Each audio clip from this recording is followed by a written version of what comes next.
In this video, we're going to be going over the Sapling assignment, Unit 8, Day 2, for chi-square tests for independence and homogeneity. Our questions 1 through 9. So there are 18 questions on this assignment. We'll go for the first 9 on this video. So let's get it pulled up. Question number 1. When analyzing survey results from a two-way table, the main distinction between a test for independence and a test for homogeneity is the sample size. So if you have one large sample and you want to test if one category is independent from another category, that is from one sample. So independence would be one sample, whereas homogeneity is multiple independent samples. I know that's kind of weird. I'm using the independent word again, but multiple samples, I should just say. So it's all about the number of samples obtained when you want to determine which one's which. But other than that, the calculations are pretty much going to be the same, and all that degree conditions and everything is going to be the same too.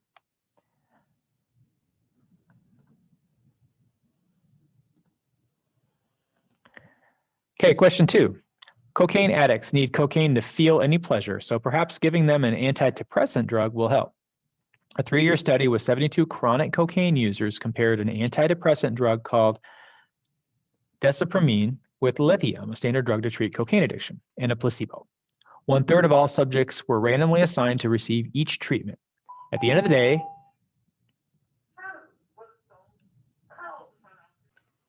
at the end of the study, researchers recorded whether or not the subjects relapsed. Which of the following conditions must be satisfied to perform the appropriate chi-square test using the data from the study? The population distribution is approximately normal, the treatments were randomly assigned, or the expected counts are all at least 5. So we have to have random assignment and expected. We have to meet the expected counts, large expected counts, and random assignment. There is no normal distribution. Chi-square distributions are right skewed, and we don't need to know anything about the population distribution for chi-square. So just these two, number 2 and 3.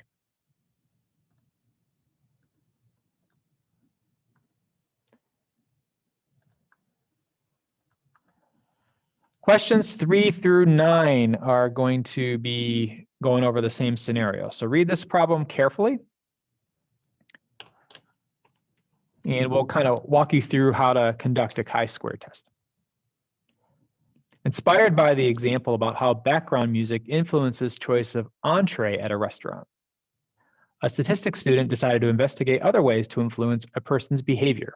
Using 60 volunteers, she randomly assigned 20 volunteers to get a red survey, 20 volunteers to get a blue survey, and 20 volunteers to get a control survey. The first 3 questions on each survey were the same, but the 4th and 5th questions were different. For example, the 4th question on the red survey was, when you think of the color red, what do you think about? On the blue survey, the question replaced red with blue. On the control survey, the last 2 questions were not about color. As a reward, each volunteer was allowed to choose a chocolate candy in a red wrapper or a chocolate candy in a blue wrapper.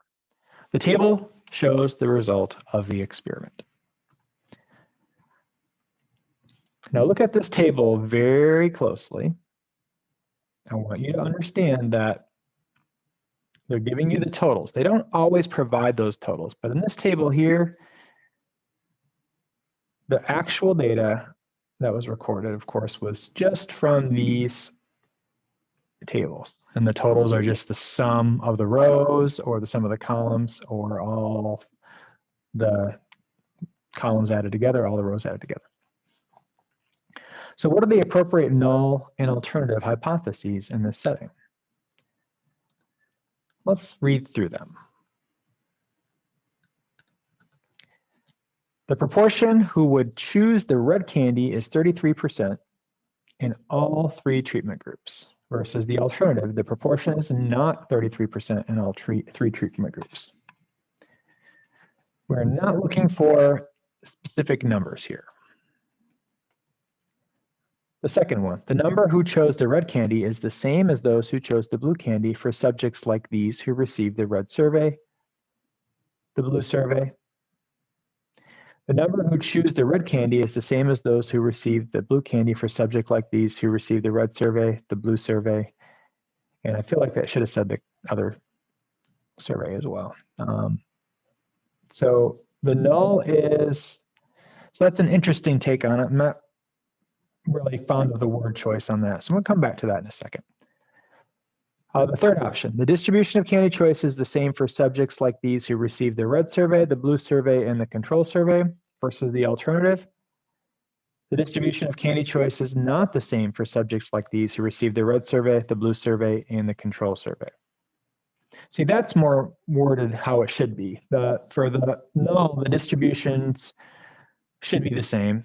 There's no change, whereas the alternative, there is a difference. Let's look at the last option. The distribution of candidate choice is not the same for subjects like these who receive the red survey, the blue survey, and the control survey. So this has actually got the null and alternative switched, all right? The null would be there is no difference, which is what this is saying. So our answer should be this one.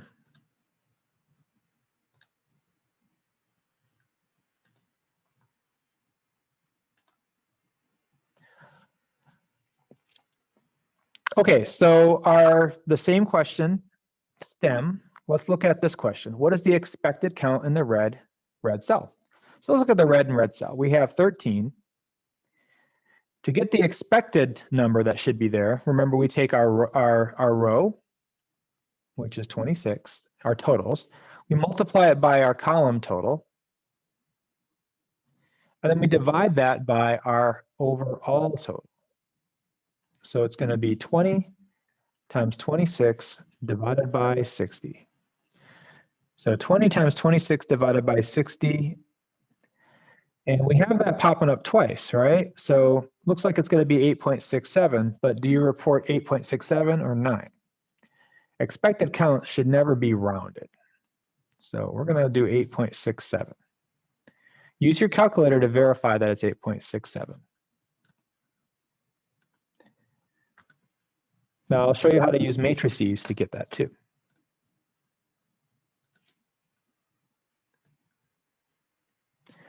Which of the following is false? The participants were randomly selected. All the conditions are met for conducting a chi-square test for homogeneity. All expected counts are at least 5. The 10% condition is not needed because the volunteers were randomly selected from the population. The volunteers were randomly assigned to the survey types. Well, we have to get the expected counts to answer this part. I can tell you right now, because it says volunteers,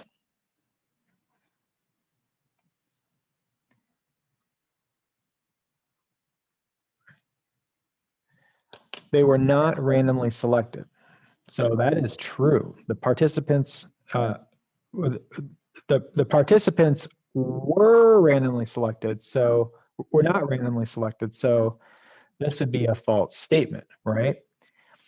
But we can also verify that the expected counts are at least 5, and I'll show you how to do that on your calculator.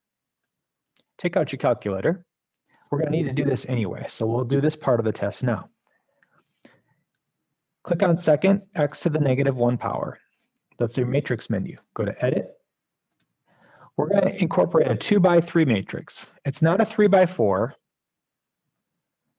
because we don't put the totals in our matrix. So put a 2x3 matrix, and you can press anytime you press enter, then it's going to take you kind of reading like a book. So it'll be 13, 5, 8, and then it'll take you down to the next row, 7, 15, and 12. Those are your observed counts. And when they're stored in a matrix, we can then go into the stat menu, go over to tests, and do chi-square test. Not goodness of fit, just the regular chi-square test. It's going to take your data from the observed values in matrix A. It's going to export values, expected values into matrix B. You don't need to tell how many degrees of freedom it is. It'll do all that work for you. So when you click calculate, it'll give you a chi-squared statistic, which we'll write down for later, our p-value, and a degree of freedom. And we'll get into the degree of freedom later. But let's go show how you can get all the expected results. Click on math, or excuse me, click on second x -1, and notice that now you have a new matrix popping up. That's your expected values. So if you click on it a couple times, it'll give you all your expected numbers, 8.6666. You can scroll through it and you can see all of what they should be. That's all your row times your columns divided by overall totals for each individual one. Now we don't have to worry about doing those individual calculations. So it's all of them are at least 5, that's true. All the conditions are met for conducting a chi-square test because we have random assignment. We have a 10% condition is met. And the volunteers, or 10% condition is not needed because these were volunteers. So they were randomly assigned. Don't worry about 10% condition. And the only thing that's not true is they're randomly selected. It's not true. They were volunteers. So that's a false statement. So let's go back to that chi-squared test statistic. I'll run it again. Go to Stat, Tests, C.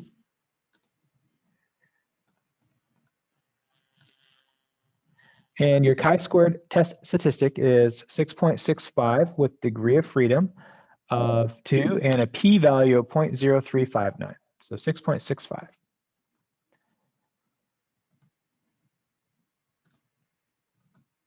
And we have that information again. So it's asking for the degree of freedom and the p-value. Degree of freedom is 2. P-value is 0.0359. Where does the degree of freedom come from? That is the row minus 1, the number of the rows, times the number of columns minus 1. So since there are 2 rows, it's going to be, 2 rows, 1, 2. 2 minus 1, which is 1. And there are 3 columns, 1, 2, 3. Never use the totals, so times 3 minus 1. So 1 times 2, 2. So that's going to be your DF.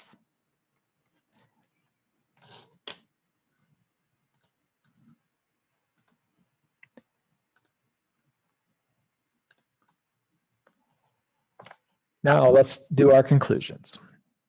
Which of the following is an appropriate, so we got our p-value, which of the following is an appropriate interpretation of the student's p-value? So remember, with p-values, assuming the null is true, the probability of getting a sample of this amount or more extreme is that p-value. So think about that as we're answering the question. Assuming that the distribution of candy choice is the same for those who receive the red survey, the blue survey, and the control survey, there is a 0.0359 probability of observing differences in the distributions as large or as larger or as large as or larger than the ones in this study by chance alone. That's worded pretty well. Let's look at the next one.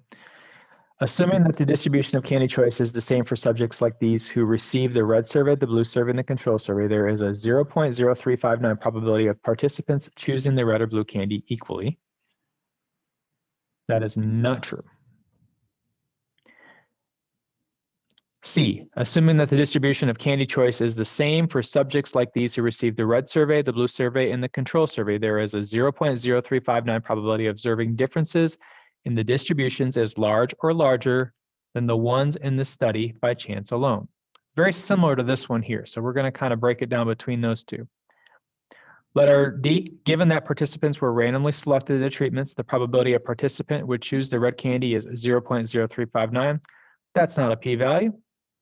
And E, given that participants were randomly selected to treatments, there is a 0.0359 probability of observing differences in the distributions as large or larger than the ones in the study by chance alone. So there's 3 that seem very similar, right? Given that participants were randomly selected to treatments, there is a 0.0359 probability of observing differences in the distributions as large or as larger than the ones in the study by chance alone. Let's analyze those other 2 again. Assuming that the distribution, assuming the distribution of candy choice is the same for those who receive the red survey, the blue survey, and the control survey, there is a 0.0359 probability of observing differences in the distributions as large or as larger than the ones in this study by chance alone. Observing that the distribution of candy choice is the same for subjects like these who received the red survey, the blue survey, and the control survey, there is a 0.0359 probability of observing differences in the distributions as large or as larger than the ones in the study by chance alone. Boy, those are very similar to each other, but it's between those two because p-value is always assuming the null. So this isn't assuming the null. This is given the participants were randomly selected. There's no assumption there. So it's going to be between these two, okay? Assuming the distribution of candy choice is the same for subjects like these. So it's based off the population, right? It says it's the same for those who received. It's not just those who received it. For subjects like these, you got to make inference to a larger population. So it's going to be that one. That was a tough one, though. Reading through those is you got to be very careful on those. And the last one. Which of the following is an appropriate conclusion using alpha equals 0.01? Because the p-value is 0.0359 is greater than 0.01, we reject the null in favor of the alternative. We don't reject if your p-value is greater than alpha, so that's no good. Now, we don't accept it either. We fail to reject it. So we can't say we accept the null. That's no good either. So we're going to fail to reject the null. So let's see which one of these is the best wording. We do not have convincing evidence that the distribution of candy choice is different for subjects like these who received the red survey, the blue survey, and the control survey. So subjects like these, that's a good wording. Let's look at the next one. We do not have convincing evidence that the distribution of candy choice is the same for subjects like these who received the red survey, the blue survey, and the control survey. So we fail to reject. We do not have convincing evidence that the distribution of candy choice is different versus the same. So we do not have convincing evidence that the distribution of candy choice is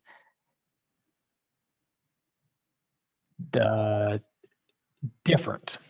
We would try to prove that they're different. Okay, that was the whole point. And we don't have convincing evidence that we can do that. So this would be the one, but let's look at the last one. We fail to reject HO. We do not have convincing evidence that the distribution of candy choice is different for those who took part in the survey. No, we're trying to apply this to a larger group, right? So subjects like these is a better wording than just those particular people that took part in the survey. We're trying to apply it to a larger population. So it's going to be that one. All right, that is question 1 through 9. 10 through 18, you can ask for help individually. Thank you for watching.